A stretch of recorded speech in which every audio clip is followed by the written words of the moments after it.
Hello everyone, मेरा नाम दिव्यांशु है। आज हम क्लास 11th का इकोनॉमिक्स का चैप्टर करने जा रहे हैं जिसका नाम है इंडियन इकोनॉमी 1950 टू 1990। हम इसमें देखेंगे कि इंडियन इकोनॉमी में 1950 से 1990 के बीच में क्या हुआ था। तो आइए इसे समझते हैं। तो इन 1950 the government started planned economic development. तो 1947 में क्या हुआ कि हमारी कंट्री में काफ़ी ज़्यादा इकोनॉमिक की कंडीशन बहुत ज़्यादा ख़राब हो गई थी। तो 1950 में गवर्नमेंट ने कहा कि अब हम प्लान करेंगे इकोनॉमिक डेवलपमेंट। तो economic system of India adopts mixed economy. India mixed economy को अडॉप्ट करता है, जहाँ की मिक्स्ड इकोनॉमी मतलब जहाँ पब्लिक सेक्टर और प्राइवेट सेक्टर मिलकर काम करे। तो mixed economy means both government and private sector work together. Government controls important industry. Government जो भी हमारी इंपॉर्टेंट इंडस्ट्री है वो सारी गवर्नमेंट कंट्रोल करता है, जैसे कि रेलवेज है, जैसे ट्रांसपोर्टेशन की है और जैसे पावर की है, वो सारी चीज़ें। Private companies run other business. Private company बाकी सारे बिजनेस वो प्राइवेट कंपनी रन करती है। तो economic planning, India started 5 year plan in 1951। तो इंडिया ने क्या करा, 1951 में 5 ईयर प्लान शुरू कर दिया। Plans were prepared by planning commission. जो प्लानिंग कमीशन होती है वो कंट्री के अंदर प्लान बनाने में हेल्प करती है। तो ईच प्लान लास्टेड 5 ईयर्स। कोई भी प्लान है वो 5 ईयर तक का वैलिड रहता है। Objective of planning, economic growth. सबसे पहला ऑब्जेक्टिव क्या था हमारे ये प्लान बनाने का कि इकोनॉमिक में ग्रोथ हो, इकोनॉमी ग्रोथ हो। मॉडर्नाइजेशन मतलब हमारी इकोनॉमी मॉडर्नाइजेशन की तरफ जाए, न्यू टेक्नोलॉजी अडॉप्ट करे। सेल्फ रिलायंस मतलब हमारी कंट्री कोई भी फॉरेन कंट्री पे डिपेंडेंट ना रहे। Equity, equal distribution of income मतलब कि सबको फेयर इनकम मिले, किसी को अनफेयर इनकम ना मिले इकोनॉमी के अंदर। Main features of Indian economy, main feature क्या है, land reform.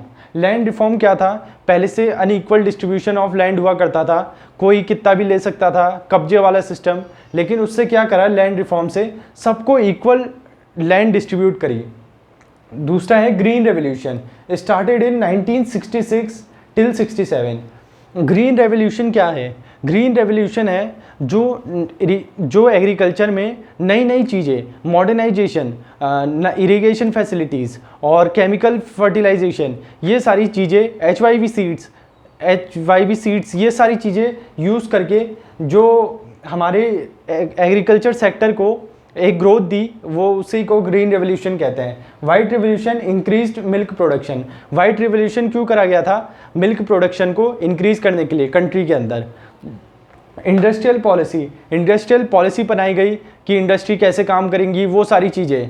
Public sector, public sector मतलब वही कि गवर्नमेंट कौन कौन सी इंडस्ट्री को संभालेगी, क्या क्या चीज़ें। प्राइवेट सेक्टर मतलब बाकी सारी अदर इंडस्ट्री जो गवर्नमेंट नहीं संभाल रही है। इंडस्ट्रियल लाइसेंसिंग, उस टाइम पे एक लाइसेंसिंग का फॉर्मेट बना दिया गया था कि अगर किसी को बिजनेस करना है तो उसे पहले गवर्नमेंट से लाइसेंस लेना पड़ेगा, या किसी को बिजनेस एक्सपेंड करना है तो उसके लिए लाइसेंस लेना पड़ेगा। तो एक लाइसेंसिंग सिस्टम बना था। Small scale industry, small scale industry को भी प्रमोट किया गया था जो छोटे लेवल में काम कर रही हैं।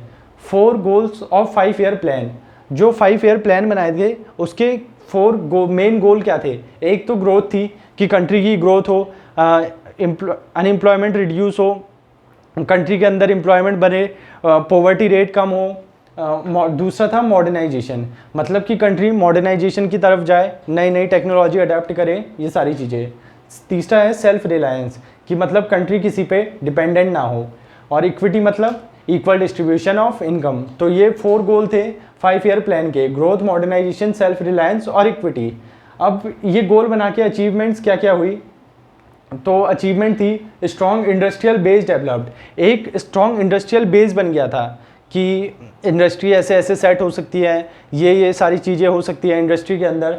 तो एक स्ट्रॉन्ग इंडस्ट्रियल बेस बन गया था, मतलब कुछ कुछ इंडस्ट्री बहुत अच्छा करने लग गई थी। Green revolution increase food production, जो ग्रीन रेवोल्यूशन के थ्रू हमारी कंट्री का फूड प्रोडक्शन काफ़ी ज़्यादा बढ़ गया था। Better irrigation facility, green revolution के थ्रू ही बेटर इरिगेशन फैसिलिटी मिलने लग गई फार्मरों को, ताकि उन्हें मानसून पे डिपेंडेंट ना रहना पड़े। Growth in education and health care, education sector और हेल्थ केयर सेक्टर में भी ग्रोथ दिखी। डेवलपमेंट ऑफ इंफ्रास्ट्रक्चर, हमारा इंफ्रास्ट्रक्चर काफ़ी हद तक डेवलप्ड हुआ है। Increase in employment opportunity, employment opportunity में भी काफ़ी ज़्यादा ग्रोथ देखने को मिली। तो अब इसको देखते हैं, शॉर्ट कमिंग्स क्या थे। शॉर्ट कमिंग्स बेसिकली होता है वीकनेसेस क्या क्या थी। तो स्लो इकोनॉमिक ग्रोथ, उतनी तेज इकोनॉमिक ग्रोथ नहीं हो रही थी जिस हिसाब से प्लान बनाए गए थे। तो हाई पॉवर्टी, अभी भी पॉवर्टी रेट काफ़ी ज़्यादा हाई था। हाई अनएम्प्लॉयमेंट, अनएम्प्लॉयमेंट अभी भी बहुत हद तक था, एकदम से पूरा रिड्यूस नहीं हुआ। इनकम इनइक्वालिटी, हमने काफ़ी ज़्यादा प्लान तो बनाए इक्विटी के, लेकिन अभी भी कहीं ना कहीं इनकम इनइक्वालिटी थी कंट्री के अंदर। इनएफिशिएंट पब्लिक सेक्टर, मतलब पब्लिक सेक्टर उतना अच्छे से काम नहीं कर रहा था, वही सारी चीज़ें, करप्शन और ये सारी चीज़ें थी उसमें। लाइसेंस राज रिड्यूस्ड इंडस्ट्रियल एफिशिएंसी, मतलब लाइसेंस राज से इंडस्ट्रियल की जो एफिशिएंसी थी वो ख़त्म हो गई थी, क्योंकि कोई भी छोटा भी इंडस्ट्री को एक्सपेंड करना है या कुछ भी करना है तो उसके लिए आपको एक लाइसेंस लेना पड़ेगा, उसके लिए काफ़ी प्रोसीजर थी और पब्लिक सेक्टर उतना एफिशिएंट तो था नहीं, तो काफ़ी करप्शन था, तो उसमें उसकी वजह से इंडस्ट्रियल एफिशिएंसी काफ़ी हद तक गिर गई। Population growth created pressure on resources, जो हमारी पॉपुलेशन थी वो एकदम से ग्रोथ हुई इंडिपेंडेंस के बाद, और उससे क्या हुआ कि हमारे रिसोर्सेज तो लिमिटेड है, तो उनमें काफ़ी ज़्यादा प्रेशर पड़ गया कि रिसोर्सेज बहुत जल्दी ख़त्म होने लग गए, ये सारी चीज़ें। तो अब इसमें देखते हैं कुछ इंपॉर्टेंट टर्म्स। सबसे पहला मिक्स्ड इकोनॉमी क्या होती है। Mixed economy is the economy where public sector and private sector both work together. Planning commission क्या होता है। प्लानिंग कमीशन बेसिकली वो होता है जो कंट्री के लिए प्लान करता है how to about the development.